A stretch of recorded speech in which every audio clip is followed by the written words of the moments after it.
furtherance of common intention, then each and every person will be held jointly and severally. Right? 149 में क्या है? 5 or more than 5 person अगर unlawful assembly है, unlawful assembly का 144(1) के अंदर डिफाइंड है। अनलॉफुल असेंबली जैसे उसमें आपको पढ़ना, वैसे तो कॉमन सेंस की बात है, कोई भी आदमी जब अनलॉफुल एक्ट करने जा रहे हैं, कुछ भी है उसमें बाई दी वे करने जा रहे हैं और 5 से ज्यादा लोग हैं तो वो अनलॉफुल असेंबली हो जाती है। लेकिन उसमें डिफाइन किया उन्होंने, चूंकि आईपीसी है, they have to define each and everything. उन्होंने जैसे लिखा सेंट्रल गवर्नमेंट को आप थ्रेट दे रहे हैं, सेंट्रल लेजिस्लेशन को दे रहे हैं, स्टेट को स्टेट गवर्नमेंट, ऐसे ऐसे करके उन्होंने डिफाइन किया। उसको आप लोग पढ़ लेना, तो I need not to tell each and everything for that, but main part is 149। 149 में क्या अनलॉफुल असेंबली है, वो कॉमन ऑब्जेक्ट है उनका, उसको प्रोसिक्यूट, उसको एग्जीक्यूट करने जा रहे हैं। कॉमन ऑब्जेक्ट को तो वो एग्जीक्यूट करने के लिए जा रहे हैं और अनलॉफुल असेंबली है। Then each and every person shall be held liable for that offense. For example, 10 आदमी इकट्ठे होकर जा रहे हैं, भाई कामरेड थे, उनके किसी दोस्त को पुलिस वालों ने पकड़ लिया था, उनके कामरेड, बिफोर फ्रीडम स्ट्रगल की बातें हैं ये, जब प्रीवी काउंसिल हुआ करती थी, तो वो छुड़ाने गए, थाने पे गए, उन्होंने वहां जाके अटैक किया, उसमें कुछ पुलिस वाले भी मारे गए। कॉमन ऑब्जेक्ट क्या था उनका कि उनको उसमें छुड़ाना था जाकर के अपने कामरेड्स को वहां पर जाके। और जब वो कॉमन ऑब्जेक्ट को एग्जीक्यूट करने के लिए गए, वहां सारे इकट्ठे होकर गए, उनके पास लाठी डंडे वगैरह भी थे और उन्होंने फायर वगैरह भी यूज किया। तो उसमें आप ये प्ली नहीं ले सकते, I was merely A member of unlawful assembly, मैंने कोई एक्चुअली पार्टिसिपेट नहीं किया, मैंने कोई ओवरट एक्ट नहीं किया, that is no ground, you will be held liable for that. But 34 में there should be prior meeting of mind, number 1. Number 2, there should be a pre-arranged plan for that. prior consult होना चाहिए, pre-arranged होना चाहिए, prior meeting of minds होना चाहिए। कोई भी आप एक्ट करने के लिए जब जा रहे हैं, और आपका एक्चुअल पार्टिसिपेशन होना चाहिए। अनलॉफुल असेंबली की तरह नहीं है कि merely member, no, here there should be actual participation in committing the offence. Actual participation कैसे होगा? बाय वर्ड्स भी हो सकता है, बाय जेस्चर भी हो सकता है, और फिजिकली उसमें आप करेंगे वो भी हो सकता है। ये both these sections are very important from examination point of view. Now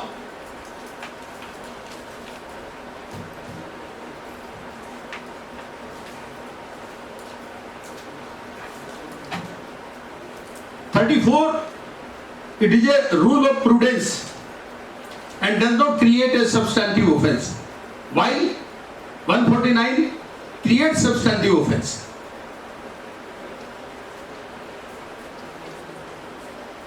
इसमें ये मस्ट है, 2 और मोर देन 2 पर्सन होना चाहिए, पार्टिसिपेशन होना चाहिए, एक्चुअल पार्टिसिपेशन होना चाहिए, कॉमन इंटेंशन होनी चाहिए।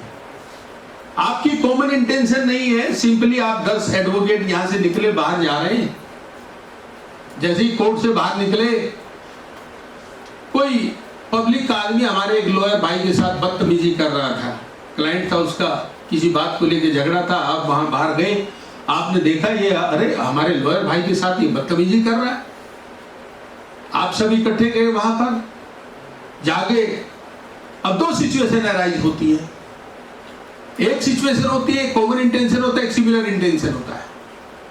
कॉमन इंटेंशन और सिमिलर इंटेंशन में क्या डिफरेंस है? कॉमन इंटेंशन सबका प्रायर मीटिंग ऑफ माइंड है कि हमें ये एग्जीक्यूट करना है, ये एक्ट करना है, या ये वहां जाके काम करना हो। सिमिलर इंटेंशन क्या है कि सबकी इंटेंशन तो वही है, करना वही चाह रहे हैं, लेकिन सब इंडिपेंडेंट है, इंडिविजुअली कर रहे हैं, सब मिलकर नहीं कर रहे हैं। तो उसमें जिसका जो एक्ट है सिमिलर इंटेंशन में, वो उसी के लिए लायबल होगा, बाकी के लिए नहीं होगा। 34 में सब लायबल होंगे। मैं इसको डिस्टिंग्विश कर देता हूं। आप बाहर गए, वहां अब दो सिचुएशन आई यहाँ, आपने जाके अपने एडवोकेट भाई से पूछा, भाई साहब क्या प्रॉब्लम है, कि जी इसने ऐसे, मैंने इसका केस लड़ा, फीस दी, ली, जो भी हुआ, और अब ये झगड़ा कर रहा है, मेरे साथ बदतमीजी कर रहा है। तो जो 10 लोग यहाँ से गए थे वो सारे दोस्त थे, एक ग्रुप के थे। उन्होंने आपस में डिस्कस किया, भाई क्या किया जाना चाहिए। सबने कहा नहीं भाई ये तो गलत है और हमारी इंसल्ट है, हमारे एडवोकेट भाई के साथ ये बदतमीजी कर रहा है। तो उन्होंने सबने मिलकर उसको मारा, सपोज वो मर गया, सारे 302 के लिए लायबल हो गए। अब अगर सिचुएशन, वो उससे झगड़ा कर रहा है, एक एडवोकेट गया, मैं गया, मैंने कहा भाई क्या प्रॉब्लम है, उसने बताया, मैंने उसको 2 चांटे मार दिए। फिर ये गए, फिर वो गए, ऐसे ही सब जाते रहे। सिमिलर इंटेंशन क्या है कि हमारे ब्रदर के साथ ये बदतमीजी कर रहा है, इसको सबक सिखाएंगे। बट एक हमारे आए और उन्होंने हाथ में, उनके भाई के डंडा था या उठा के ले आया, आके उसके सिर में मारा, वो मर गया। यहां पर जिसने डंडा मारा और वो मरा, ही will be held liable for murder. मैंने उसको किसी, मान लो मैंने भी डंडे से मारा, लेकिन मैंने टांग पे मारा, I may be held liable for hurt और grievous hurt as per injury. किसी ने थप्पड़ी मारा, he will be held liable for simple hurt only. You got it? Got the difference? This is the difference. इसमें decided cases भी है।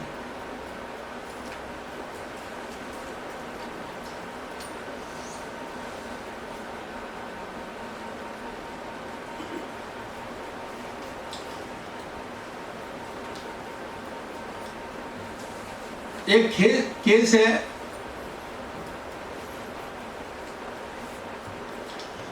नचिबुतु गोडान,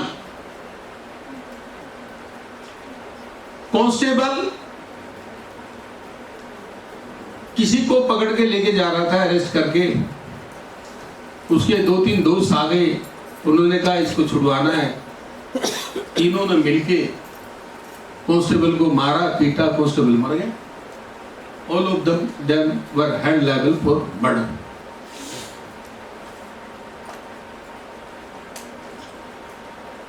then and there develop हो सकता है कॉमन इंटेंशन।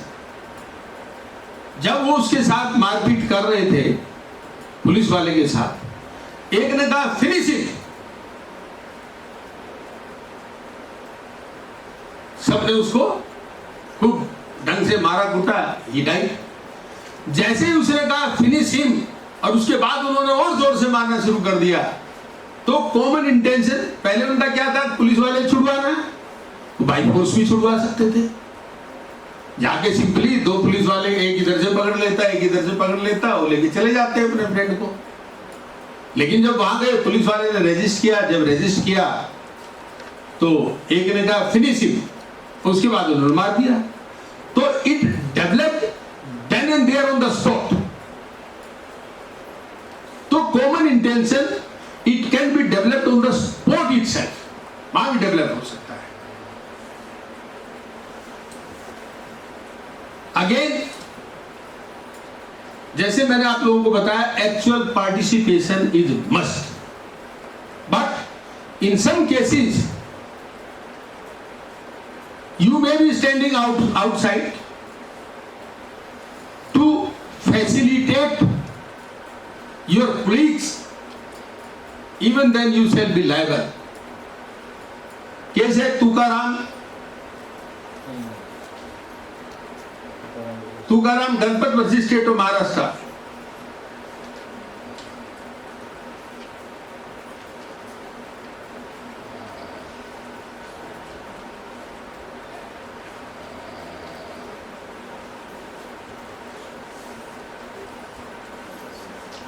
इसमें यही था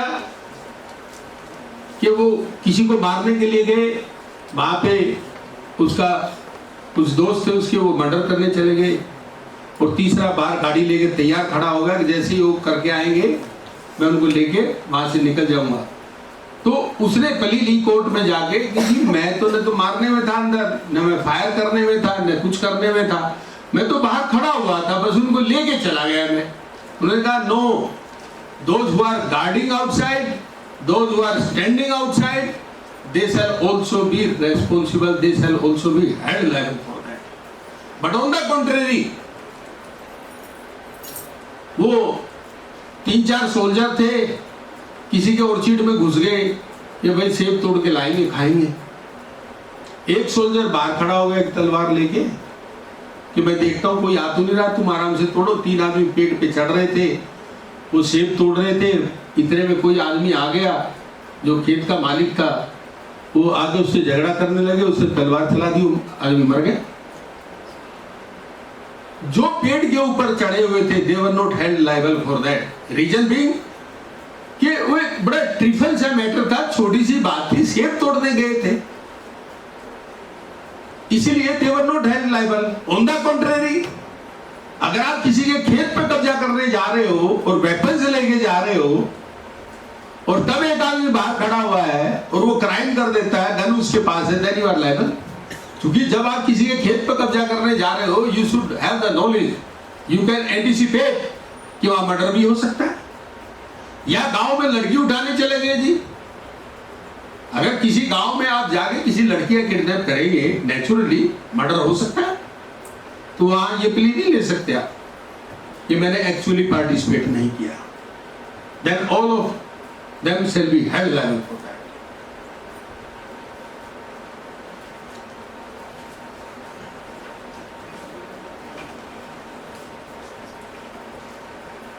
एक कॉमन इंटेंशन और सिमिलर इंटेंशन पे एक केस और है, झाकरी केस। कोई लेडी थी, अपने घर में थी, एक व्यक्ति था कोई लूज कैरेक्टर का, वो जबरदस्ती उसके घर में घुस गया, उसने शोर मचाया, गांव से कुछ लोग आए, घर में घुसे, 2-4 अंदर गए, उन्होंने रूम में जाकर उस आदमी को पीटा। जब पीटा तो उनसे किसी तरीके छुड़ा के भागा, बरांडे में चला गया। जब बरांडे में गया, दूसरा सेट ऑफ पीपल आया, उन्होंने पीटा उसको, उनसे भी वो छुड़ा के भाग गया। Then he went to the courtyard. जब वहां पे गया, तीसरा सेट ऑफ पर्सन जो आया, गांव के लोग, उन्होंने उसको इस ढंग से मारा, ही डाइड। तो जो लास्ट सेट ऑफ पीपल था, they were held liable for murder. जो बाकी 2 सेट थे, they were not held liable for murder. Reason भी सबका कॉमन इंटेंशन नहीं है, सिमिलर इंटेंशन है। सिमिलर इंटेंशन क्या है कि लेडी को बचाना है, वो आदमी उसके घर में घुस गया, उसको परेशान कर रहा है, तो उसको बचाने के लिए वो लोग गए थे। अभी मैंने those who are guarding outside to facilitate their friend, they are also liable. B K Ghosh versus Emperor, बड़ा फेमस केस है ये भी। पोस्ट ऑफिस में गए, पोस्टमैन से कैश लूटना था, उनका एक साथी था, उसके हाथ में रिवॉल्वर था, गन था, उसने जाके उसको मारा। एक बाहर खड़ा हुआ था, उनको फैसिलिटेट करने के लिए उसके पास गाड़ी थी, वो करके क्राइम करके वो गाड़ी लेके भाग गया।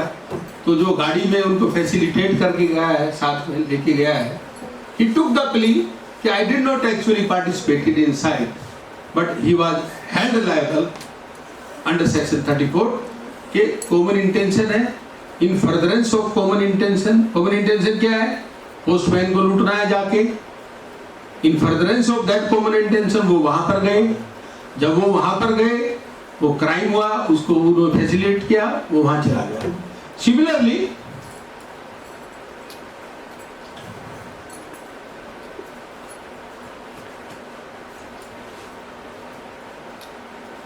एक इंदर सिंह का केस है।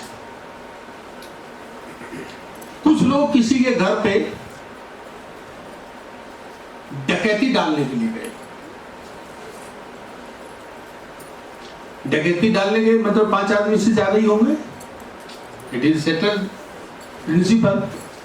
रॉबरी में लेस देन 5 होते हैं, डकैती में मोर देन 5 होते हैं। जब वो डकैती करने गए, वहां जिस घर के अंदर गए, तो वहां जाके उन्होंने देखा जो डिसीज था वो घर पे नहीं था, खेतों में था। अब उनको उसका लोकर वगैरह, अलमीरा वगैरह जो भी होगा उसको खोलना होगा, अब चाबी चाहिए। तो उनमें से 2 आदमी उसके छोटे से बच्चे को लेके कि चलो तुम्हारे पापा कहाँ पर है, वहां लेके जाएंगे। मैं कुछ फैक्ट्स डेविएट है हल्का सा, जैसे मेरे पापा वर्ड कर दिया लाइक दैट। ये मैं लेमैन की भाषा में इसलिए बता रहा हूँ आप लोगों को, so that you can understand well. लोगों को समझना है, फैक्ट्स को नहीं समझना है। फैक्ट्स कुछ भी आ जाए, ए की जगह बी आ जाए, बी की जगह सी आ जाए, नथुलाल की जगह राम सिंह आ जाए, राम सिंह की जगह प्यारेलाल आ जाए, how does it matter? Understand कर दो, दैट इज मोर इंपॉर्टेंट। ये नहीं कि एग्जाम में कोई प्रॉब्लम आ गई, आप कहेंगे अरे ये केस तो पढ़ा ही नहीं मैंने, इसका आंसर कैसे दूं? नो, आपको लॉजिक लगाना है। कॉमन इंटेंशन है नहीं है, सिमिलर इंटेंशन है, इसमें किस पर्पज से ये आए थे, in furtherance of common intention offence हो रहा है ये नहीं हो रहा है, प्रायर मीटिंग ऑफ माइंड है कि नहीं है, रीअरेंज प्लान है कि नहीं है, और whether it has been developed then and there on the spot और not. You have to calculate each and everything, then you have to take the decision। और कभी भी एग्जाम में आंसर लिखते टाइम डरो मत, ये मत सोचो मेरा आंसर गलत तो नहीं है। अरे जब आप 2 + 2 + 1 करेंगे 5 होगा ना, 6 तो नहीं होगा। तो you should know the law in that way कि I am 100% right। Supreme Court judgement कुछ भी कहे, हाई कोर्ट जजमेंट कुछ भी कहे, it is not the case कि आपने आंसर अगर गलत दे भी दिया है आपको मार्क्स नहीं मिलेंगे। In case your reasons are well reasons, if you have answered your question well reasoned, you will get the marks.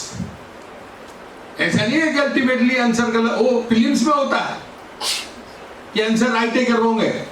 Mains में कोई आंसर राइट और रॉन्ग नहीं होता, आपके रीजंस राइट और रॉन्ग होते। आपने वेल रीजन्ड आंसर अगर दिया है, you will fetch the marks.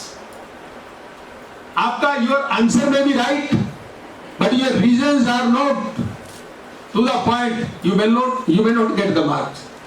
बाहर आके बड़े खुश हो रहे, भाई साहब आपने उसमें मर्डर हेड किया, क्या किया? मर्डर, मैंने भी मर्डर किया, मेरे मार्क्स पूरे आएंगे। नो, रीजंस क्या दिए आपने, दैट मैटर्स ए लॉ। तो you should know the law in that way, ऐसे आपको लॉ पता होना चाहिए।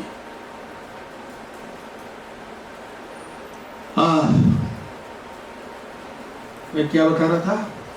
हाँ, इंदर सिंह केस, वो उसको लेने चले गए। मीनवाइल पड़ोस में दुकान थी, उसके 2 लड़के थे, उनको पता चल गया कि हमारे घर में कुछ गड़बड़ है। वो वहां गए तो जो बाकी वहां स्पोर्ट में बचे हुए थे उन्होंने उनका मर्डर कर दिया, वहां मर्डर हो गया। अब जो खेत में गए हुए थे उन्होंने कहा no, we were far away from the place of occurrence, we can not be held liable, but now question is how you will decide the problem. Common intention था, रॉबरी करने जा रहे थे। In furtherance of common intention घर पे गए, in furtherance of common intention खेत में गए कि चाबी लेके आएंगे उसकी, in furtherance of common intention गए ना। और दे कुड हैव एंटिसिपेट, अगर आप कहीं पे रॉबरी डकैती करने जा रहे हो किसी के घर में, तो नेचुरली मर्डर भी हो सकता है। So they were also held liable.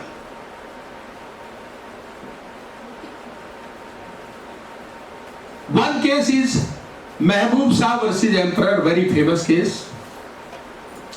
Similar intention पे लैंडमार्क जजमेंट है। कॉमन इंटेंशन हो गया, सिमिलर इंटेंशन पे। इसमें एक व्यक्ति होता है, शायद दाऊद नाम है उसका, वो दूसरे के खेत में रीड्स काटने चला गया। रीड्स, बांस उगता है ना नदी के किनारे, जो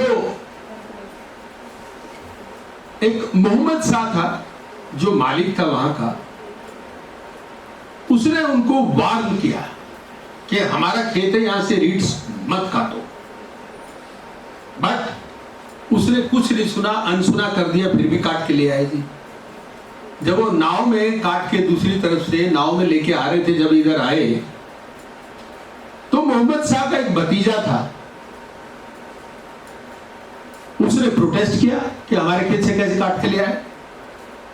तो वो उस लड़के को, उसका नाम शायद वली शाह था, नामों से कोई फर्क नहीं पड़ता है, वो जब प्रोटेस्ट प्रोटेस्ट करने लगा तो उन्होंने उसको मारना पीटना शुरू कर दिया। जब मारना पीटना शुरू कर दिया, ही क्राइड फॉर हेल्प। जब वो हेल्प के लिए चिल्लाया तो उधर से महबूब शाह, जो केस है महबूब शाह, और इसके साथ एक व्यक्ति और था, उसका नाम आई एम नॉट रिकॉलिंग, वो उसका कजन था। वो दोनों गन्स लेके अपनी शिकार करने जा रहे थे जंगल में। जब उन्होंने देखा कि भतीजा चिल्ला रहा है, वो मदद के लिए दौड़े। जब मदद के लिए जो दौड़े, जो महबूब शाह था, इसने एक को फायर मारा टांग पे, जो रीड्स काट के ला रहे थे उनमें से, और दूसरे ने जो गोली चलाई वो छाती में मारी उसकी, वो मर गया। अब क्वेश्चन ये हुआ, क्या महबूब शाह और इनके साथ जो दूसरा था, मैं उसको बता देता हूं, उसका नाम भी शायद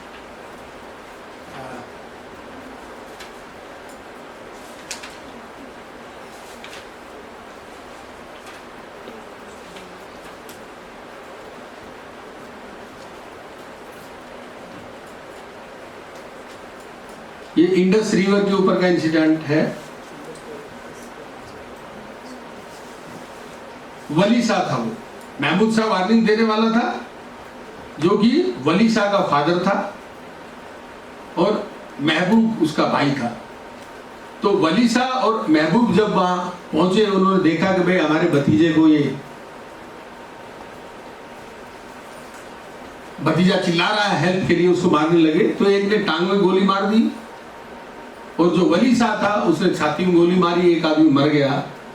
अब क्वेश्चन ये आता है, क्या 34 में महबूब शाह और वली शाह दोनों को मर्डर के लिए गिल्टी हेड किया जा सकता है या नहीं किया जा सकता? That's the issue.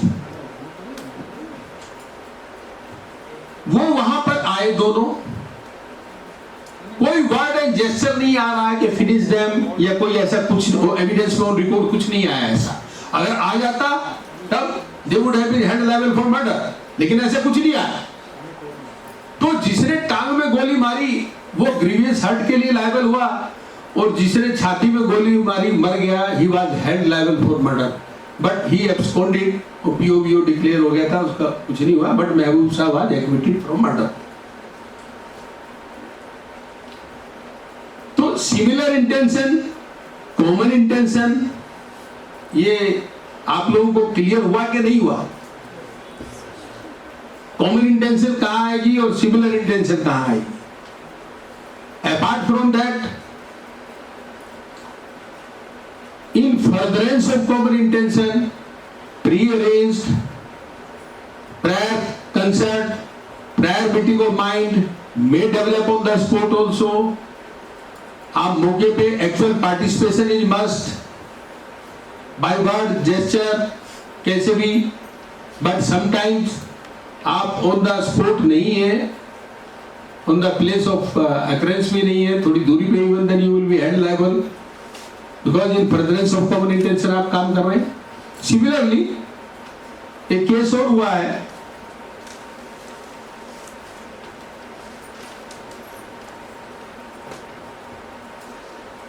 बड़ा फेमस केस है वो भी।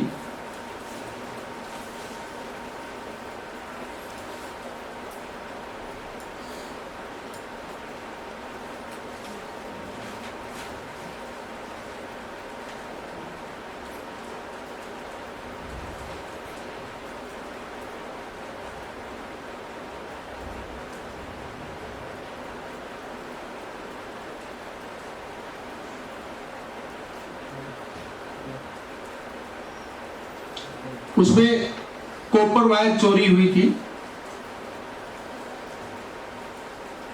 किसी घर से कॉपर वायर की चोरी करनी थी।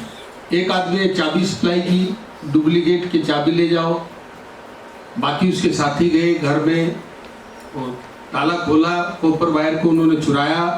फिर जहां जाके वो बेच रहे थे वहां पर वो आदमी प्रेजेंट था जिसने चाबी सप्लाई की थी।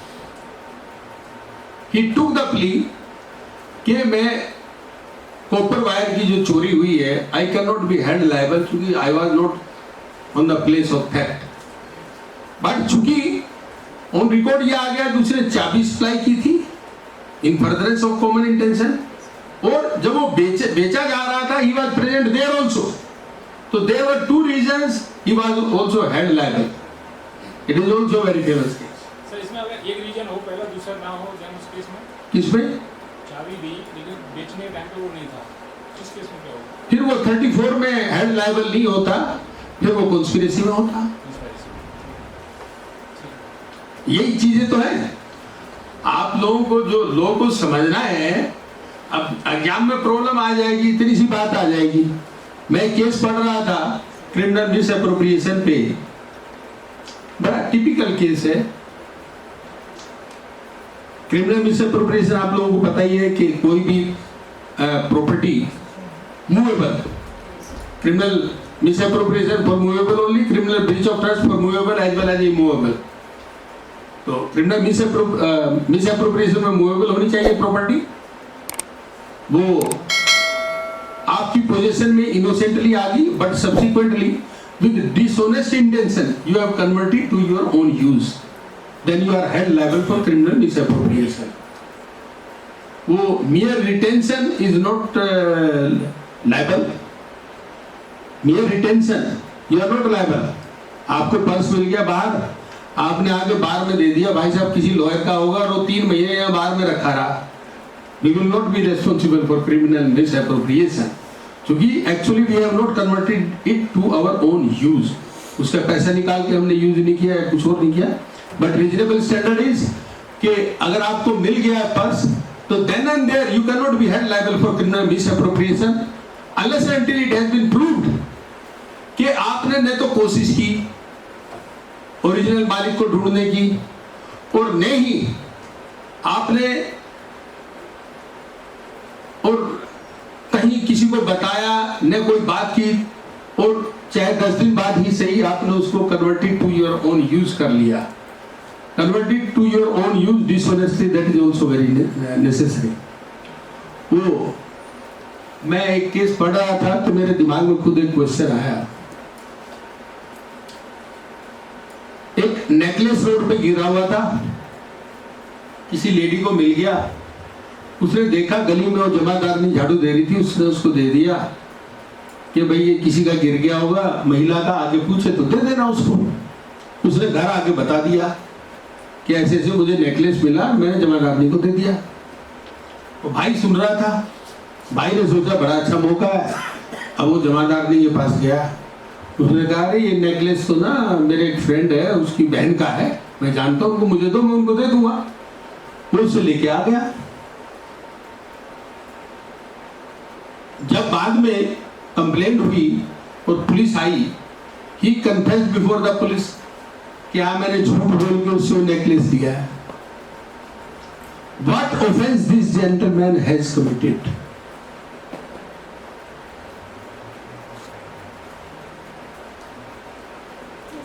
Can anybody tell?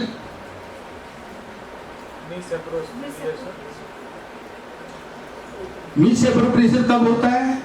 लॉ को लॉ के तरीके से पढ़ो। सबसे पहले मिसअप्रोप्रिएशन आपको पता होना चाहिए। मिसअप्रोप्रिएशन क्या है? कोई भी चीज इनोसेंटली मेरे पास आ गई है, गिरी हुई है कहीं, मुझे मिल गई, मैंने उठा ली, मेरे पास पहुंच गई। बट यहां तो डिलीवरी हुई है, उसने उसको कंसीलमेंट ऑफ फैक्ट किया, उसको झूठ बोला और उससे नेकलेस लिया, तो there can not be criminal misappropriation. Criminal breach of trust कब होता है? क्रिमिनल ब्रीच ऑफ ट्रस्ट तब होता है जब हम कोई चीज किसी आदमी को एंट्रस्ट करें या dominion over that property they, right? और जब हम उसको मांगे वो हमें वापस देगा, और देने से अगर मना करता है तो क्रिमिनल ब्रीच ऑफ ट्रस्ट होगा। या डोमिनियन और प्रॉपर्टी अगर दे रखा, मान लो कोई एग्रीमेंट है या किसी ट्रस्ट को दिया है या कुछ भी दिया, उसमें टर्म एंड कंडीशन कुछ लिखी है या एग्रीमेंट लिखा, उसका कोई भी वायलेशन उसने कर दिया है, then it is criminal breach of trust. So here entrustment का मतलब क्या है कि मैंने आपको कोई चीज दी, जब मैं मांगूंगा आपको वापिस। मास्टर वाला था वो बीके घोष पर से जेल में।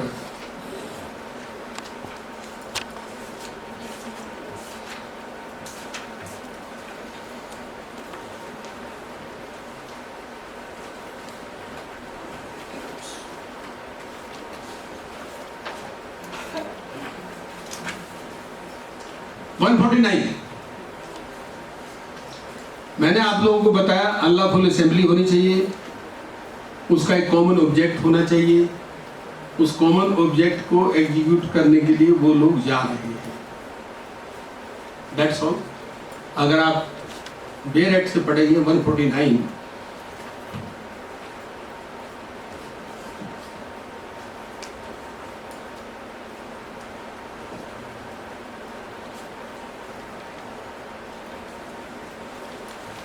if an offence is committed by any member of an unlawful assembly in prosecution of the common object of that assembly, or such as the members of that assembly knew to be likely to be committed, very important, knew to be likely to be committed, ये grey area है। ये आप लोगों को facts and circumstances से देखना है, क्या whether they knew it or not, कि whether it is likely to be committed or not। जैसे मैंने बताया 5 से ज्यादा लोग, देखो जैसे मैं कई सिमिलर एग्जांपल भी देता हूँ, कंफ्यूज नहीं होना है, आपको इतना ही दिमाग लगाना है। 5 से ऊपर है अनलॉफुल असेंबली हो गई, 5 से कम है तो 34 अट्रैक्ट हो जाएगा। वहाँ कॉमन इंटेंशन होनी चाहिए, इन फर्दरेंस ऑफ कॉमन इंटेंशन होना चाहिए, यहाँ कॉमन ऑब्जेक्ट होना चाहिए। 5 से ज्यादा लोग थे, वही गांव में चले गए, लड़की को किडनैप करके लाएंगे।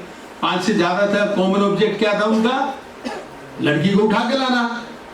But whether they knew it or not, as the member of that assembly knew to be likely to be committed in the prosecution of that object. Object क्या था? लड़की को उठाना। क्या लाइकली टू न्यू और था कि नहीं था? गांव में जाएंगे तो नेचुरली गांव वाले रजिस्टर करेंगे, वहां कुछ भी हो सकता है, मर्डर भी हो सकता है। दे knew it. Every person who at the time of committing of the offence is a member of same assembly, is a member of same assembly। For example, 5 से ज्यादा लोग गए, रास्ते में जा रहे थे, गांव में जाना था, लड़की को उठा के लाना था। रास्ते में एक आदमी का पैर एक कील पे टिक गया, कोई पैनी कील थी, उसके पैर में घुस गई, वो साइड में बैठ गया, मैं अब चल नहीं सकता। बाकी लोग गए, उन्होंने ऑफेंस कमिट कर दिया। As soon as the person who is retired from the unlawful assembly, he is no more member of that unlawful assembly। क्योंकि उसको चोट लग गई, साइड में बैठ गया, he will not be held liable for that act।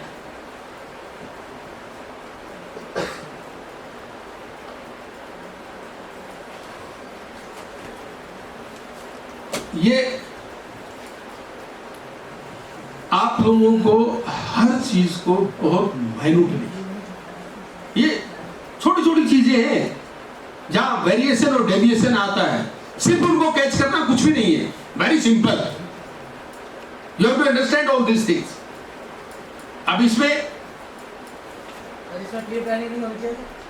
हाँ sir, इसमें प्री प्लानिंग नहीं होनी चाहिए ना? 149 में प्री प्लानिंग नहीं होनी चाहिए ना? नो, अनलॉफुल असेंबली होनी चाहिए, दैट्स ऑल। कोई प्रायर मीटिंग ऑफ माइंड की जरूरत नहीं इसके अंदर। मैं भी डिफरेंस बताऊंगा 149 और 34 का। जब डिफरेंस बताऊंगा I will explain that also.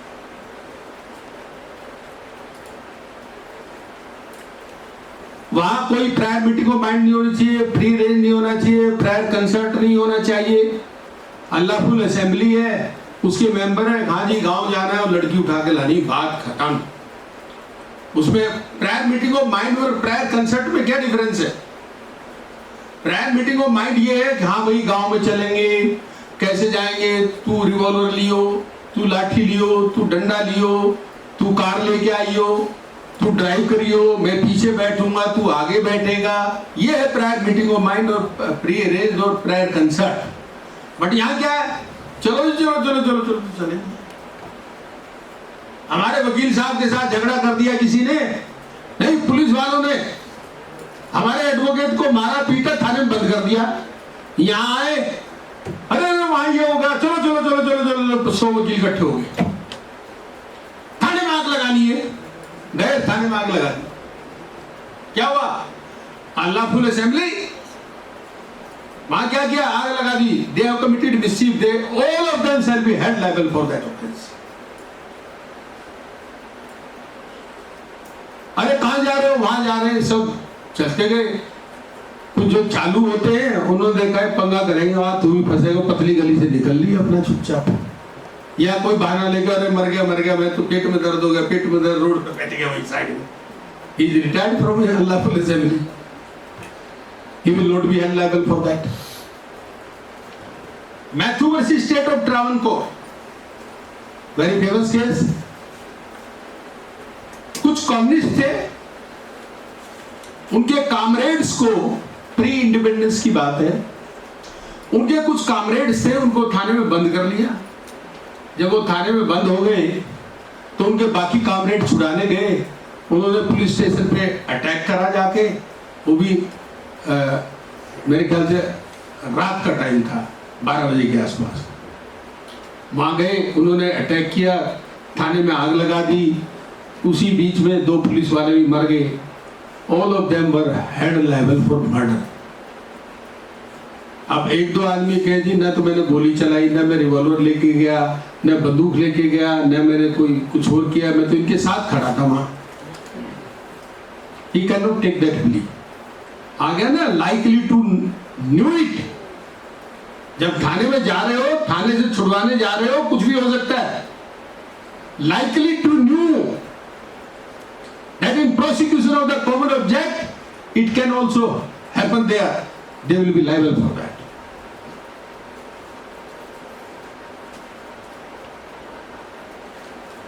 ये मैंने बता दिया आप लोगों को, रिटायर हो जाए। कपिल सिंह का केस है, एक बड़ा फेमस केस, जानना चाहते हैं?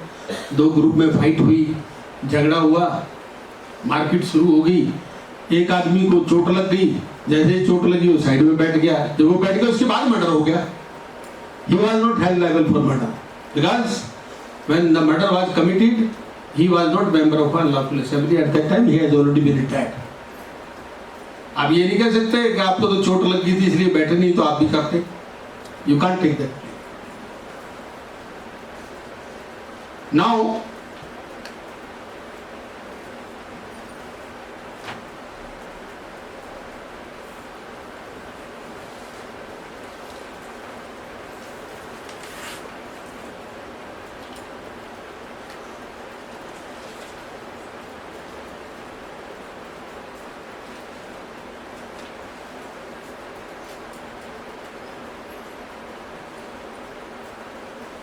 एक Mirza Singh versus state of UP case था। सुप्रीम कोर्ट ने इसको 149 को 2 पार्ट्स में डिफाइन किया है। पहला in prosecution of common object, और सेकंड पार्ट मैंने आप लोगों को ऑलरेडी बता दिया है कि they knew it that it is likely to happen there.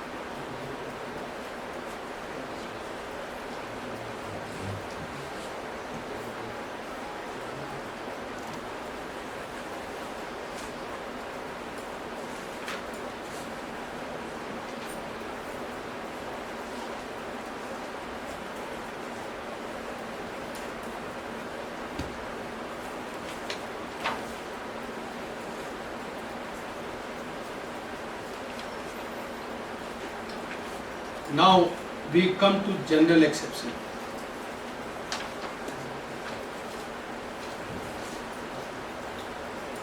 General exception का एक सेपरेट चैप्टर आईपीसी के अंदर दिया हुआ है, 76 to 106। एक सेपरेट चैप्टर दे दिया गया, पूरा कंप्लीट एक जगह डिफाइन कर दिया गया जनरल एक्सेप्शंस को। ऐसा क्यों किया गया? ऐसा इसलिए किया गया कि हर सेक्शन के बाद एक्सेप्शन लिखनी पड़ती, आफ्टर एवरी सेक्शन एक्सेप्शन लिखनी पड़ती। तो टू अवॉइड दैट रिपीटिशन, हम for the sake of brevity लिखते हैं ना हम लोग, तो ऐसे ही आईपीसी में भी कि रिपीटिशन ना हो, चैप्टर ही अलग से कर दिया गया है। General exception, important sections, important 76, 79, 76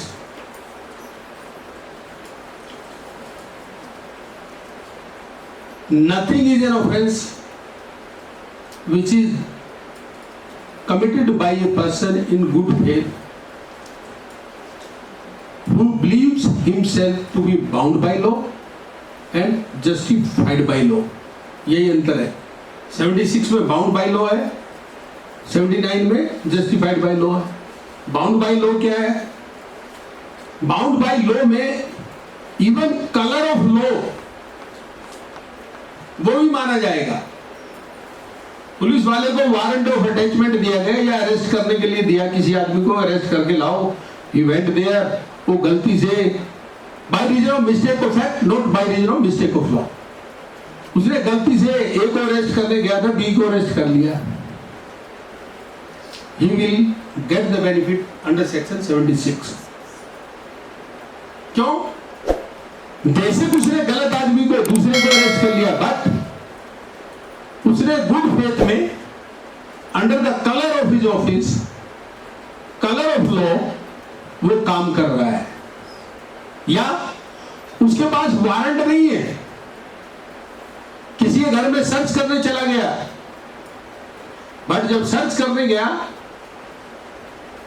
देखा जाए इलीगल है, without warrant you can not search a house, but he went there, but he was under the colour of his office के मैं जो सर्च कर रहा हूं ये ठीक कर रहा हूं और एज पर लॉ कर रहा हूं, और इस घर में सर्च करके मुझे जो भी चीज निकालनी हो निकाल लेनी चाहिए। he has committed no offense, he is covered under 76। justified by law, मैंने देखा एक आदमी एक लड़की को, मैं डिस्टेंस पे हूं, मेरे हाथ में गन है, मैं देख रहा हूं कि ये आदमी उस लड़की को उठा के जिस ढंग से परेशान कर रहा है, I am under the impression कि ये इसका रेप करेगा। मैंने फायर किया, उस आदमी को मार दिया। इनफैक्ट वो हस्बैंड वाइफ का झगड़ा था, but I am justified by law. चूंकि जब आप देखेंगे कि किसी भी आदमी को अपनी प्रॉपर्टी और दूसरे की प्रॉपर्टी दोनों को डिफेंड करने का राइट है, ह्यूमन बींग्स में भी, अपने आप को भी और दूसरे को भी, in the eyes of law.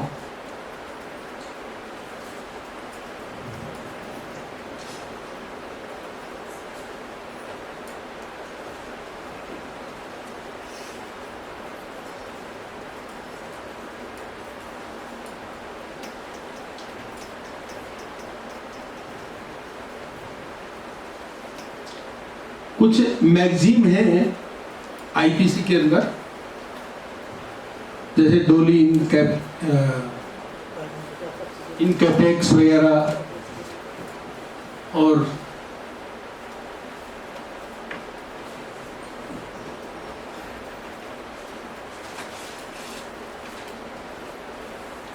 ये बीच बीच में इनके रेफरेंसेस आते रहेंगे। Ignorantia juris non excusat, ignorantia effecti dot excuse, actus non facitrium nisi mancitria, furious nulla vadentas etc. ऐसे 15-20 मैगजीन है कि मेरे पास लिखी हुई सेपरेटली, इनको यहाँ बताने का कोई फायदा नहीं है। मैं इसका जीरोस करा के आप लोगों को दे दूंगा, जो प्रीलिम्स वगैरह में आप लोगों को काम आएगी, वो एक जगह मैंने सबको कंपाइल कर रखा है, सारी मैगजीन को।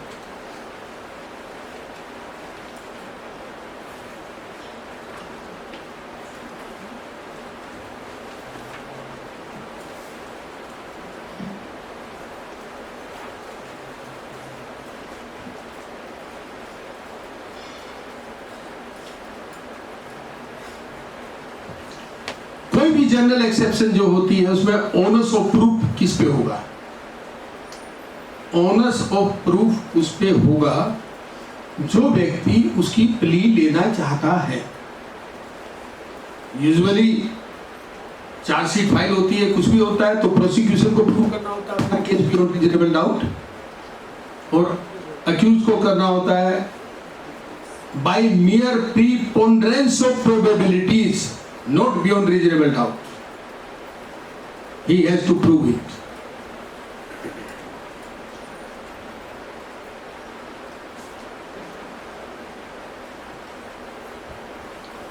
नाउ मिस्टेक ऑफ फैक्ट, कोई भी आदमी प्ली ले सकता है जाके कि जी मिस्टेक ऑफ फैक्ट था, कोई भी कोर्ट में जाएगा कहेगा it is case of mistake of fact, no. एक रीजनेबल मैन का जो स्टैंडर्ड है वो अप्लाई होगा, और रीजनेबल मैन का स्टैंडर्ड क्या है? रीजनेबल मैन का स्टैंडर्ड ये है कि उसी बैकग्राउंड का, उन्हीं सर्कमस्टांसिस में रह रहा है और उसी तरह की उसकी एजुकेशन है। जब उसी तरह के सभी लोग इन द गिवन सर्कमस्टांसिस जो सोचेंगे उसको रीजनेबल स्टैंडर्ड माना जाएगा। ये ऐसे नहीं हो सकता है कि डिफेंस कॉलोनी वाला जैसे सोच रहा है हमारे झुग्गी झोपड़ी वाला वैसे सोचेंगे, फिर कहेंगे जी वो डिफेंस कॉलोनी वाला तो ऐसे कह रहा है तो ये तो रीजनेबल स्टैंडर्ड वो मान लेंगे हम तो। नो, जो जिन हालात में रह रहा है, जहां पर है, रीजनेबल मैन का स्टैंडर्ड वो काउंट होगा, उसकी बैकग्राउंड काउंट होगी, जहां रह रहा वो काउंट होगा, उसकी एकेडमिक क्वालिफिकेशन क्या है वो काउंट होगा। A lawyer may think differently than a layman, तो लॉयर के लिए रीजनेबल स्टैंडर्ड अलग होगा, लेमैन के लिए अलग होगा in the given circumstances.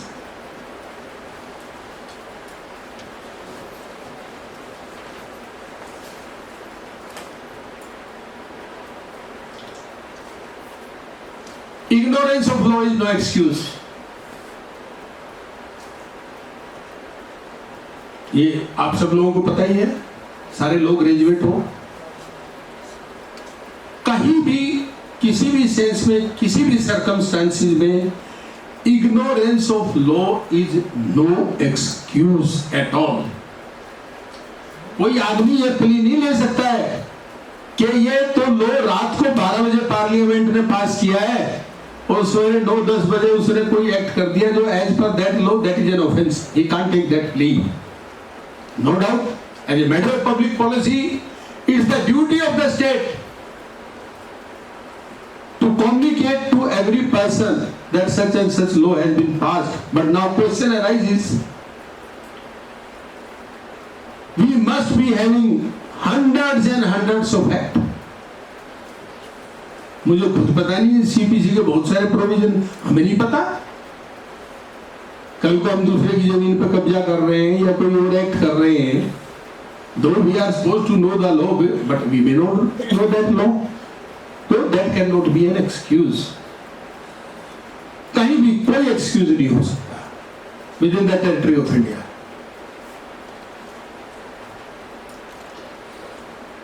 So every person is supposed to know the law.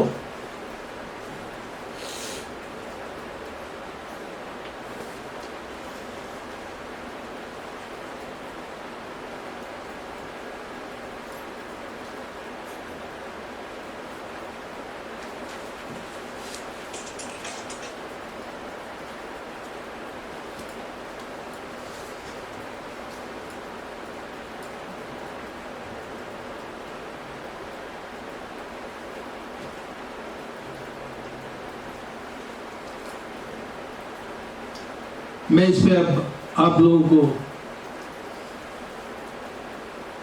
Bound by law जो सुपीरियर्स का जो ऑर्डर होता है वो भी बाउंड बाय लॉ में ही आता है।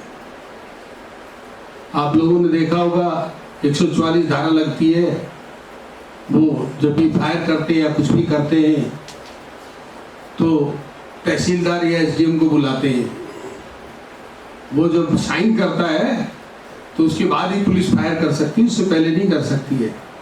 अगर उसने साइन नहीं किया, पुलिस ने फायर कर दिया, they will be head liable for murder. इसलिए कभी कभी प्रैक्टिकली क्या होता है, पुलिस वाले धमका के भी एसडीएम से साइन करवा लेते हैं. It happen several times. So Shiv Mangal Singh and others versus state of West Bengal.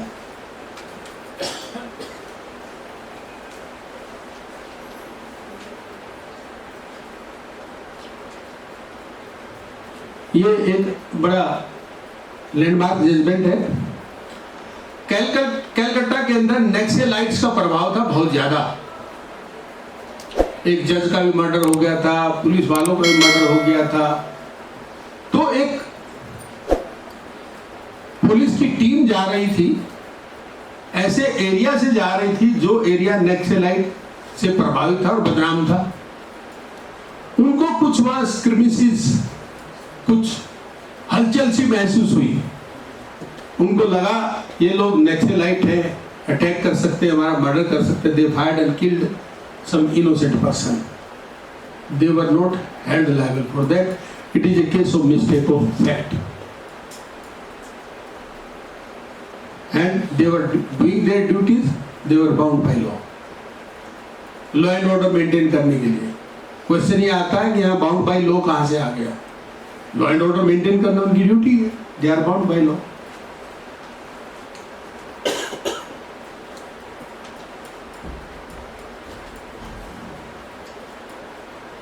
(76, 79) का मैंने डिफरेंस आप लोगों को बता दिया है.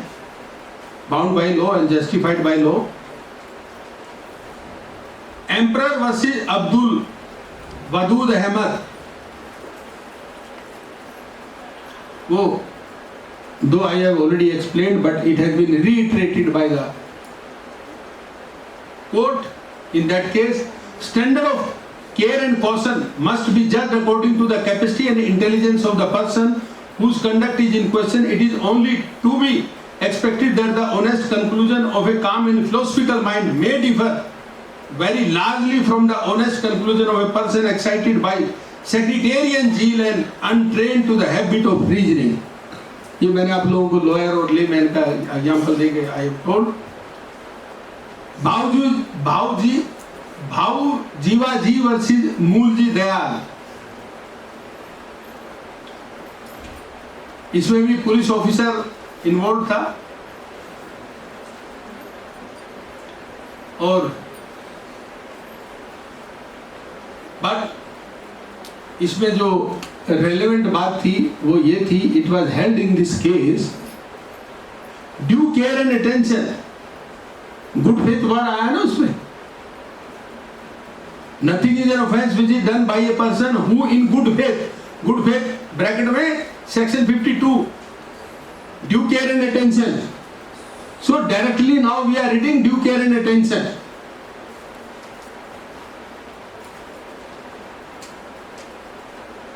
Whether a person acted in good faith, then it devolves upon him to show not merely that he had a good intention, but that he exercised such care and skill as the duty reasonably demanded for its due discharge. जैसे मैंने आप लोगों को बताया, state of Orissa versus Ram Bahadur Thapa. I need not to repeat it, I think. वो खुरकी से मार दिया जो जाके रात को, शनिवार का दिन था, घोस्ट है, भूत है.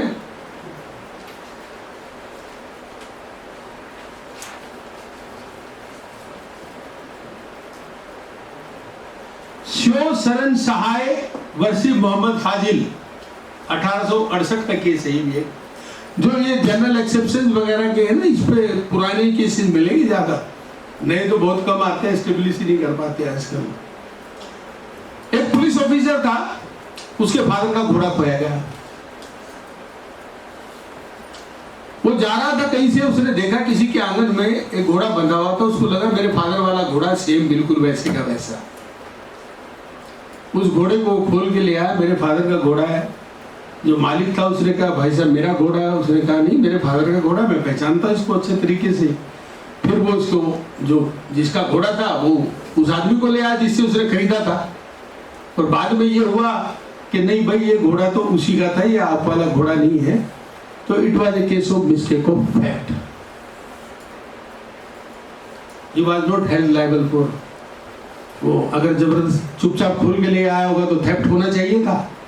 और जबरदस्ती अगर करके लाता तो एक्सटोर्शन या रोबरी में आता। बोंडा कुई वर्सेस एम्परर, एक लेडी ने देखा रात के टाइम पेड़ के नीचे कोई न्यूड महिला बाल बिखेर के डांस कर रही थी। कुछ और भी उसमें वर्णन किया हुआ कि उसने कुछ ऐसा बांध रखा था इधर उधर। I don't want to go by that, I want कि you should understand the law only. वो फैक्ट्स कोई ज्यादा मैटर नहीं करते। उसने देखा कि ये तो डेविल है और ये पता नहीं क्या नुकसान पहुंचाएगी यहां पर आकर के। वो गई, उसने अपने कपड़े उतारे और कोई दाव वगैरह था, जाके उसको खटाखट मार दिया वहां पे। तो it was a mistake of fact, it was a mistake of fact. Due care and attention उसका ये था। रात का टाइम था, पेड़ के नीचे वो जैसे डांस कर रही थी। एज ए लेमैन वो इलिटरेट लेडी थी, उसने बचपन से यही कहानियां स्टोरियां सुन रखी थी, कैसे कैसे होता है। हम लोग भी सुनते हैं ना भूत कैसे होते हैं। अगर हमें वैसा ही मिल जाए, हम पढ़े लिखे होने के बावजूद हम भी डर जाते हैं। नहीं डर जाते, भूत तो नहीं है, इनफैक्ट हो या ना हो, बट दादा दादी से बड़ों से स्टोरियां सुन रखी है। बोंदा कुई वर्सेस एम्परर, अच्छा हाँ, ये आई हैव ऑलरेडी एक्सप्लेन। ये हो गया 76-79 आप लोगों का। Any doubt about it? Mistake of law, mistake of fact, good faith, bound by law, justified by law, due care and attention कहां मानी जाएगी? 52, गुड फेथ, सर्कमस्टांसेस सिमिलरली, ये वो सारी चीजें, राइट? नाउ इनसैनिटी,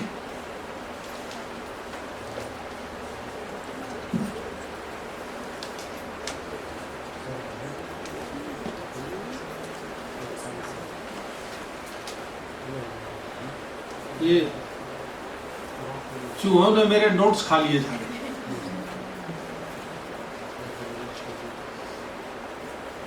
सेक्शन 84,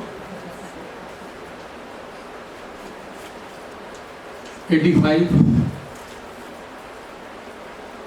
इससे पहले कई जगह कंसेंट की बात आती है, वो मैं हल्का सा आप लोगों को बता देता हूँ। सेक्शन 81, 82,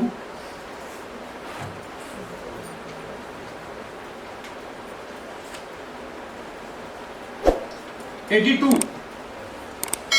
7 ईयर्स से नीचे बच्चे की एज है, कंसेंट नहीं मानी जाएगी। वो कंसेंट दे या नहीं दे। 7 से 12 साल के बीच अगर बच्चे की एज है, if he is having the maturity of understanding, तो कंसेंट मानी जाएगी, नहीं तो नहीं मानी जाएगी। अब मैच्योरिटी ऑफ अंडरस्टैंडिंग क्या है? It varies from place to place, circumstances to circumstances. वैसे वो पुराने जमाने की बातें हैं। आजकल तो बच्चे वो यूट्यूब और ये मीडिया, मोबाइल, ये सब देखकर सब में मैच्योरिटी ऑफ अंडरस्टैंडिंग है, रेयरली कोई बचा होगा। 84, मैं 84 सेक्शन को पढ़ रहा हूं, बड़े ध्यान से आप लोगों को सुनना है। Nothing is an offence which is done by a person, यहां तक तो कोई प्रॉब्लम नहीं है। Eight the time of doing it, जब एक्ट कर रहा है, उससे पहले या उसके बाद का कोई लेना देना नहीं है। By reason of unsoundness of mind, यानी कि at the time of doing the act, very important, यही चीज आप लोगों को जो ध्यान देनी है अनसाउंडनेस ऑफ माइंड में, इसके अलावा कुछ नहीं। By reason of unsoundness of mind is incapable of knowing the nature of the act. दो चीजें हैं। At the time of doing the act he was incapable of knowing the nature of the act or what he is doing either wrong or contrary to law.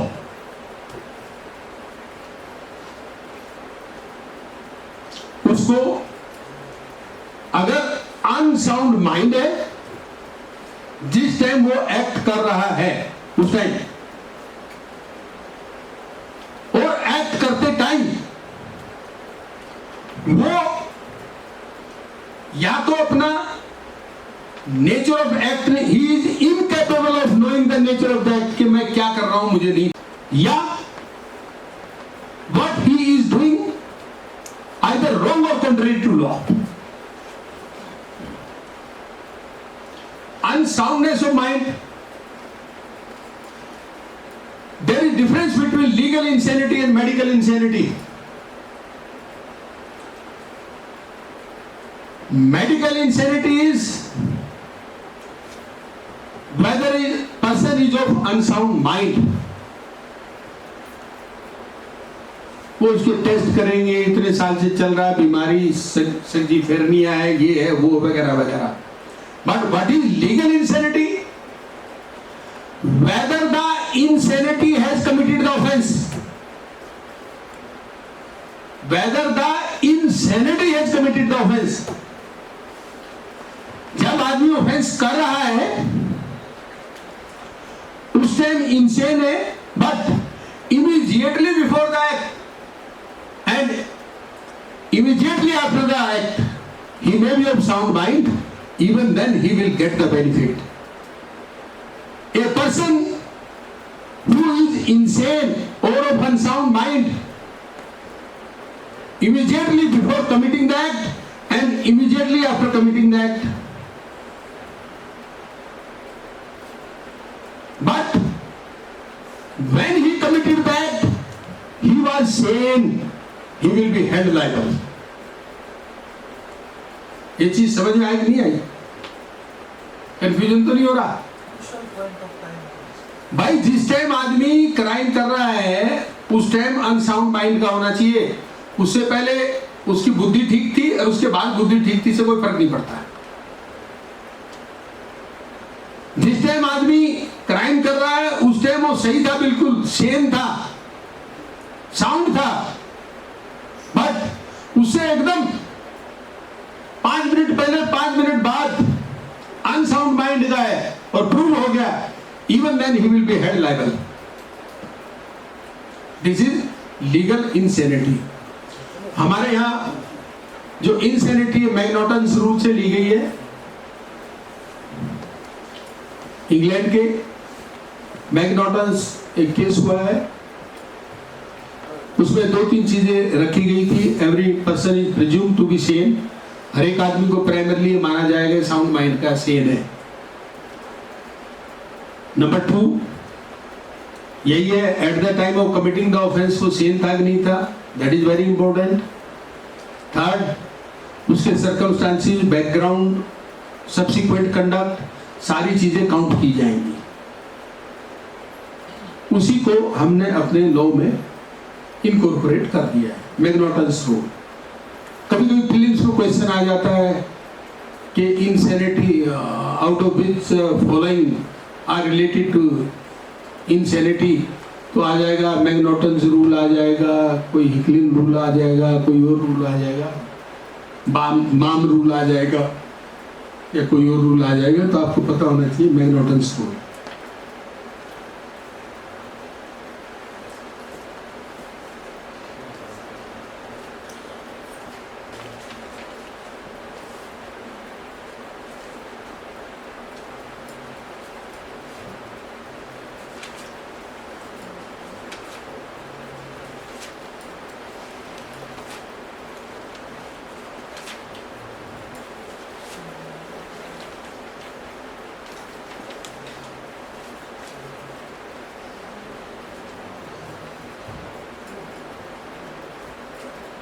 Unsoundness of mind पे मैंने आप लोगों को बता दिया. Basic जो law है और रूल है वो ये है.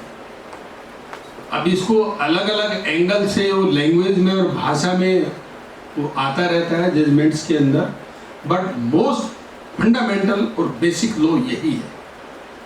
इसमें कुछ जजमेंट्स हैं. लक्ष्मी वर्सेस स्टेट बड़ा फेमस केस हुआ है. इससे पहले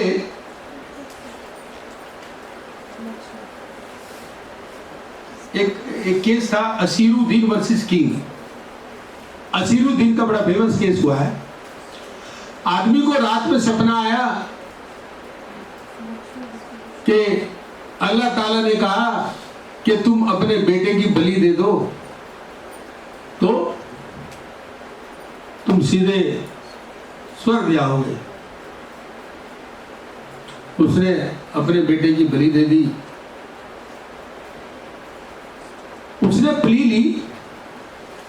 देखिए क्वेश्चन अराइजेस जो सेकंड पार्ट में डिफेंस ले रहा है। फर्स्ट में वो he was knowing the nature of his act कि मैं बच्चे को मार रहा हूं, he was well aware about that fact. Now second part, whether he was aware what he is doing is either wrong or contrary to law। wrong नहीं है ये तो उसको लग रहा था कि ऊपर वाले का आदेश आया मुझे सपने में, it is not wrong, but he was well aware about this fact कि it is contrary to law, but he was given the benefit। सिर्फ यहाँ ये कह के छोड़ दिया he was not aware that he was doing wrong, कि कुछ गलत नहीं कर रहा है बच्चे की बलि देके। लक्ष्मी यूनिवर्सिटी स्टेट में ये कहा गया कि ये जो जजमेंट है ये ठीक नहीं है, और ऐसे हर आदमी आगे कह देगा जी मुझे तो सपने में आदेश आया था मैंने इसलिए बलि दे दी। बीबी से झगड़ा हो रहा है, पसंद नहीं करता, मार के कह देगा ऊपर वाले का आदेश आता रहा था अपनी पत्नी की बलि दे दी मेरे तो दी, वही 304 की नहीं होगी या 302 होगा। तो this was not a good judgment. Then Lakshmi university state, वो गांजा वाजा पीता था, वो भाई से मांगने गया, उसने मना कर दिया, भाई को मार दिया, फिर उसने दूसरे भाई को मार दिया और एक दो लोगों को और मार दिया। फिर उसने प्ली ली कि जी ये इनडिस्क्रिमिनेट किलिंग अगर है, ऐसे मारता चला गया सबको, then he took the plea कि मैं तो जो कुछ कर रहा था अनसाउंडनेस ऑफ माइंड था और मुझे नेचर ऑफ एक्ट पता ही नहीं चल रहा था, मैं मारता चला गया।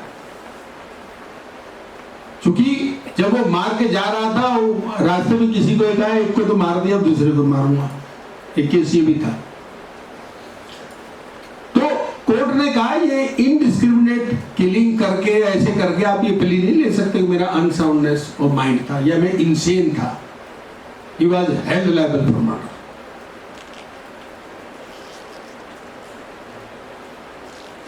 Emperor versus Gedka, GODEKA। इससे पहले एक क्वीन एम्प्रेस वर्सेस किएंसा,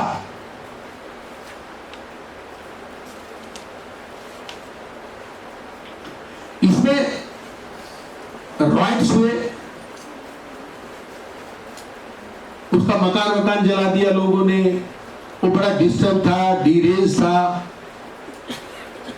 और पागलों की तरह बिहेव करता था। उसने अपने 8 साल के बच्चे को मारा और जो कोर्ट था एक जंगल में जाकर उसको छिपा भी दिया।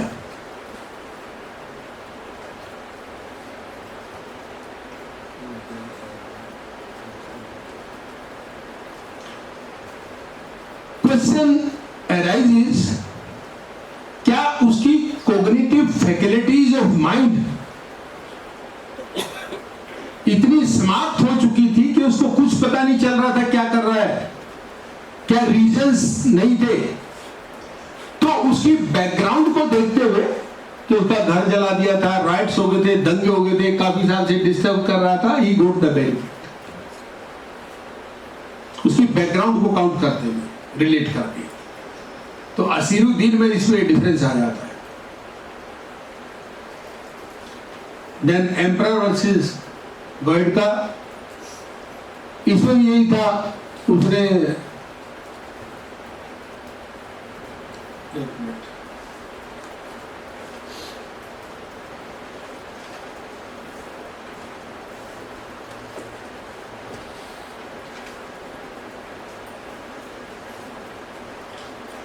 अपनी वाइफ को मार दिया, 2 डॉटर्स थी उनको मार दिया, बेटे को भी मार दिया और उसी दाव से अपनी मां को भी मार दिया और दूसरे बेटे को भी मार दिया। उसने फिर प्ली ली कि due to mental derangement which was established by the court also beyond reasonable doubt, he could not know the nature of the act he was doing, but the court held him liable. Court pronounced that crime is not excused by its atrocities. चूंकि जब वो मार के जा रहा था, उसको अपनी वाइफ को भी और बेटियों को, उनको, फिर मदर दूसरी जगह रह रही थी, जाते हुए दाव हिलाते हुए गया था, कह रहा था उनको तो खत्म कर दिया, उनको भी मार दूंगा। तो एट्रोसिटीज बहुत ज्यादा करके या इस तरह का इंडिस्क्रिमिनेट किलिंग करके ये कोई डिफेंस नहीं है कि आप अनसाउंड माइंड के। ही वाज हेल्ड लायबल।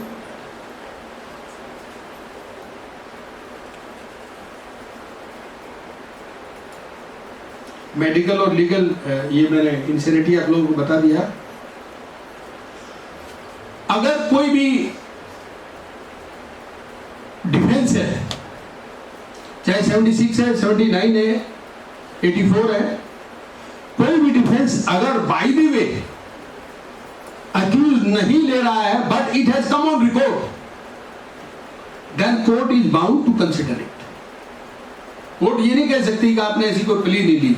अगर वो ऑन रिकॉर्ड ये चीजें आ गई हैं, then court is bound to take notice of that and in case it is proved then he will get the benefit.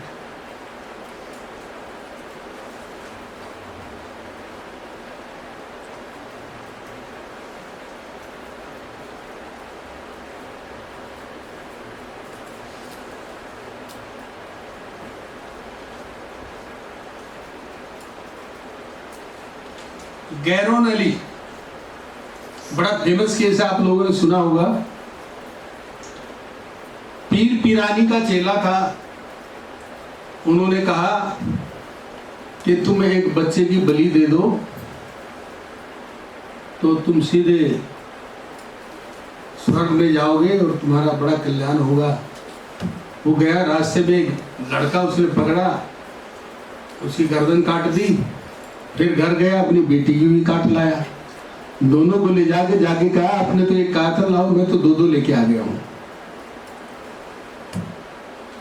Now question arises weather he new the nature of the act. Yes, बच्चों को मार रहा है। Now second part, weather he was knowing that what he is doing is either wrong और contrary to law.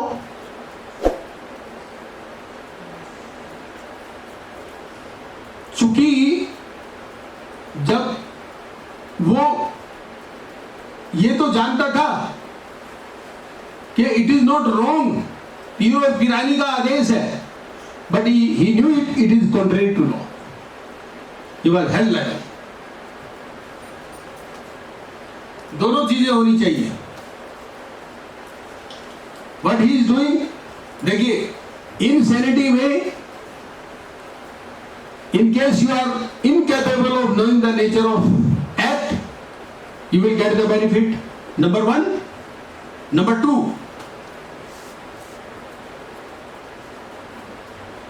whether you are knowing what you are doing is either wrong or contrary to law. If you think I am not doing wrong, but you know that it is contrary to law, you will be responsible, you will be held liable. You don't know it is contrary to law, but you know it is wrong. Even then you will be held liable. Meaning thereby, if you know कि it is not wrong और contrary to law पे silent है, चुप है, मतलब नहीं approve होना जानता है, नहीं अप्रूव नहीं जानता है, you will get the benefit. You know, you don't know it is contrary to law, but you don't know whether it is wrong or not. Silent on that part, कुछ नहीं आ रहा है, even then you may get the benefit. ये थोड़ा सा beauty है law की। ये लिंग्विस्टिक जिम्नास्टिक चलती है लॉ के अंदर, आप लोगों को पता ही है। तो ये इंटरप्रिटेशन इस ढंग से कई बार जब आ जाता है तो उसमें कंफ्यूज होने की जरूरत नहीं है। But settled law is incapable of knowing the nature of the act, number 1. Number 2, that he is not knowing whether it is wrong or contrary to law.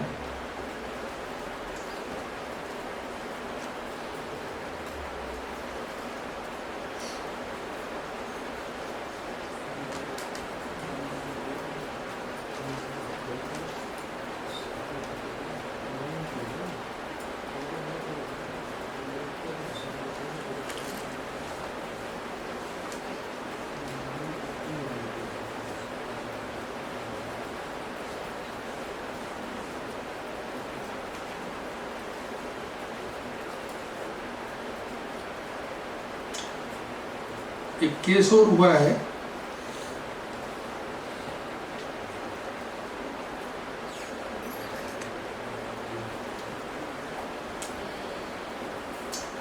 Lakshman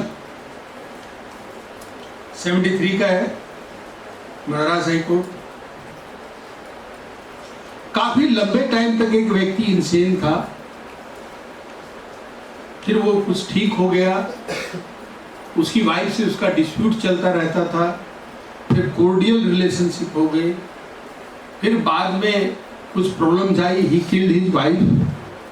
तो उसकी बैकग्राउंड को देखते हुए, चूंकि बहुत लंबे समय तक इंसेन था, he was given the benefit, क्योंकि उसने ओपन कोर्ट यार्ड में ही अपनी वाइफ का गला काट दिया।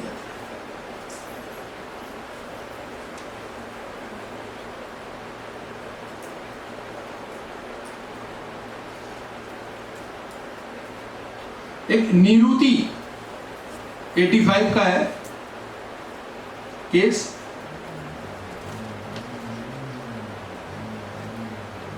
where the accused लेडी थी, laboring under a delusion, believed his 2-month-old infant child to be a devil, कि 2 महीने का बच्चा ये डेविल है, मेरे घर को हम सबको बर्बाद कर देगा, और उसने 2 महीने के बच्चे का ना कीमा बना दिया। कीमा तो आप लोग जानते ही होंगे सब। शी वॉज गिवन बेनिफिट, कि उसने उसको डेविल माना, और she was incapable of knowing the nature of that, क्योंकि वो डेविल को मार रही है, ह्यूमन बीइंग को नहीं मार रही है। She was given benefit.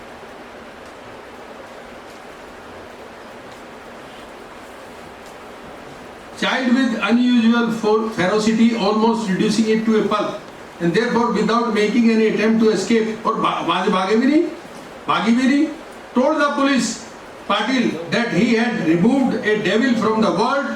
It was held that the accused did not know that what he had done was wrong, as such was entitled to get the protection of 84 IPC.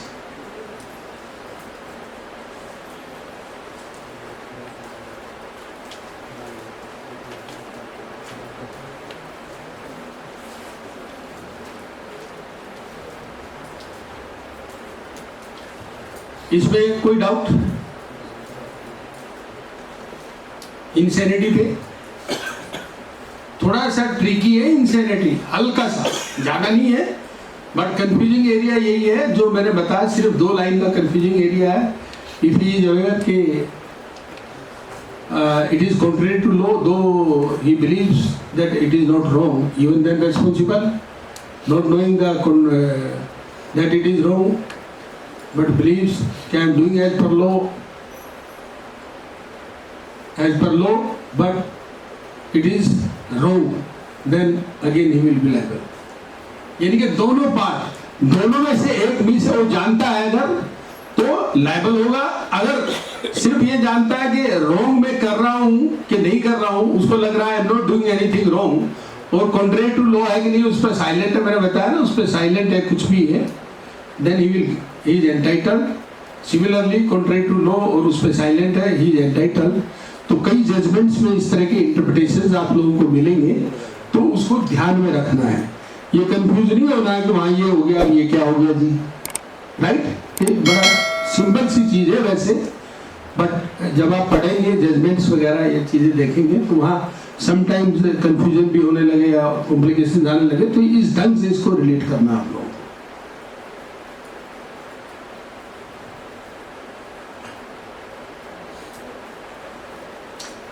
85 language is same, but only thing is, provided that the thing which intoxicated him was administered to him without his knowledge or against his will. Without his knowledge or against his will.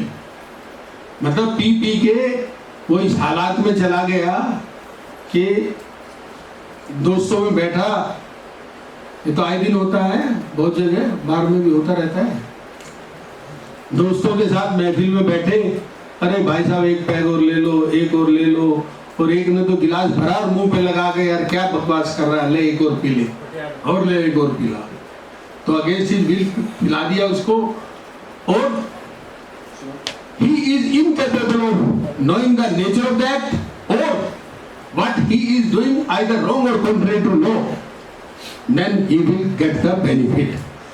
ये नहीं है कमरे में जाके छीक के एक बोतल P के दारू बाहर आके कर दिया काम, उसमें you won't get the benefit, क्योंकि खुद पी के आया।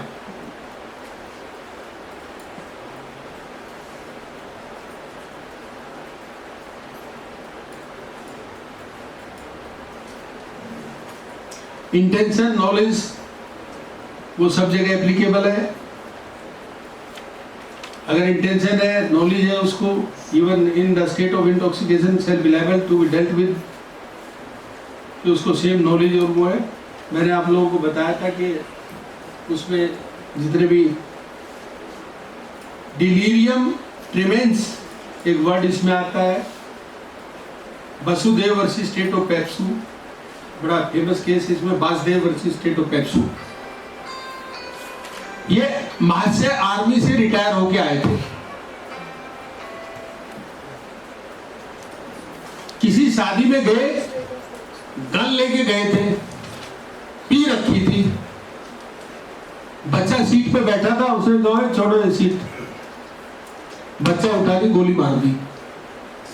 वहां से आया, नंबरदार के पास आया कि जी ऐसे ऐसे हो गया, मुझे बचाओ। सब्सिक्वेंट कंडक्ट कि मुझे बचाओ। He was held liable. He took the plea of insanity.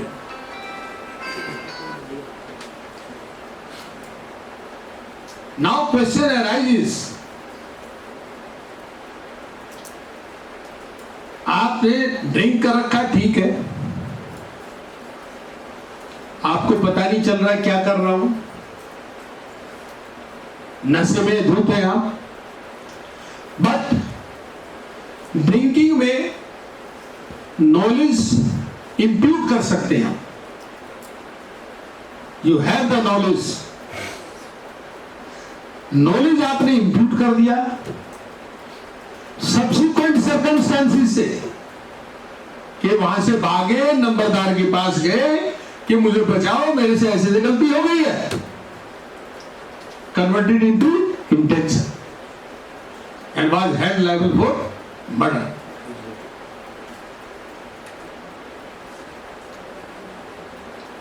ये इसमें कंफ्यूज नहीं होना है, नॉलेज इंप्यूट हो गया और वो कैसे हो गया और इंटेंशन होगी। मैंने बड़ा स्पेसिफिकली आप लोगों को बताया है, नॉलेज इंप्यूट कर दिया और इंटेंशन सब्सिक्वेंट कंडक्ट से जो नॉलेज था वो इंटेंशन में कन्वर्ट हो गया।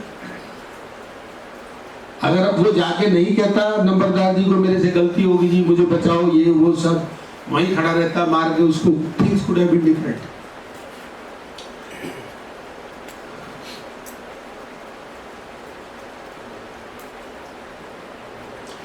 Director of public prosecutor versus Beard, DEARD 1920। आदमी नशे में था, शराब पी रखी थी, he was committing rape upon a girl of 13 years of age while he was committing the rape। उसने उसका मुंह दबा लिया और नाक भी दबा लिया, लड़की मर गई। He was not held liable for murder। चूंकि वो नशे की हालत में था, वहां उसको नॉलेज और इंटेंशन नहीं आ रही थी, चूंकि उसने रूटीन में, चूंकि वो लड़की शोर मचा रही थी तो उसका मुंह दबा दिया, मुंह दबा दिया, उसका नाक भी दब गया एंड शी डाइड।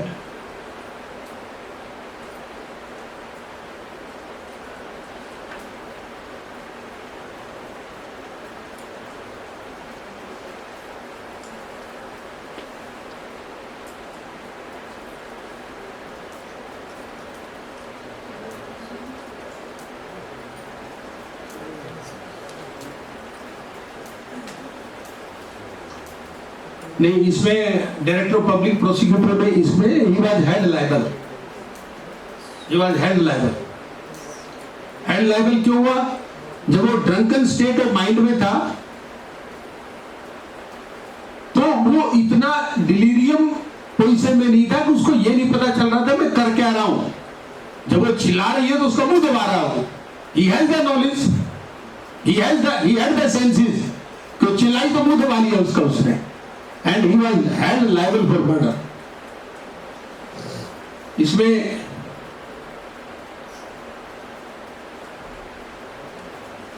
दो तीन चीजें लेट डाउन हुई थी। Insanity whether produced by drunkenness or otherwise is a defense to the crime charged. Evidence of drunkenness which renders the accused incapable of forming the specific intent essential to constitute crime should be taken into consideration with other facts proved in order to determine whether or not he had this intent. Evidence of drunkenness falling short of proved incapacity in the accused to form the intent necessary to constitute the crime and merely establishing that his mind was affected by drink so that he more readily gave way to some violent passion does not rebut the presumption that a man intends the natural consequences of his acts.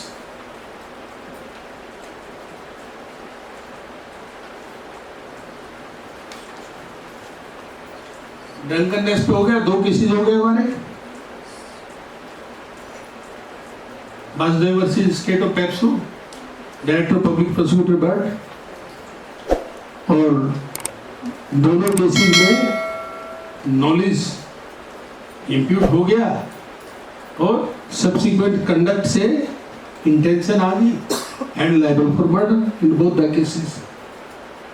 ये knowledge input और subsequent conduct से knowledge converted into intention, therefore they were held liable for murder. Right? अरे भाई 4:30 से शुरू किया था, 6:15 हो गए। वैसे मैं तो बाय एम इन ए पोजीशन कि मैं पूरा कंप्लीट 511 तक कर सकता हूं, बट आप लोग बोर हो जाएंगे। अगेन सेक्शनों को एक तो ना पढ़ के आया करो थोड़ा, अलॉन्ग विद इलस्ट्रेशंस। खासतौर पर जब मैं ऑफेंस अगेंस्ट प्रॉपर्टी जब करेंगे, theft, extortion, criminal misappropriation, criminal breach of trust और चीटिंग, मिसयूज वगैरह, तो उसमें आप लोगों को करना है। और 299 और 300 में भी कुछ एक्सेप्शंस हैं, इसको बंद कर लो तो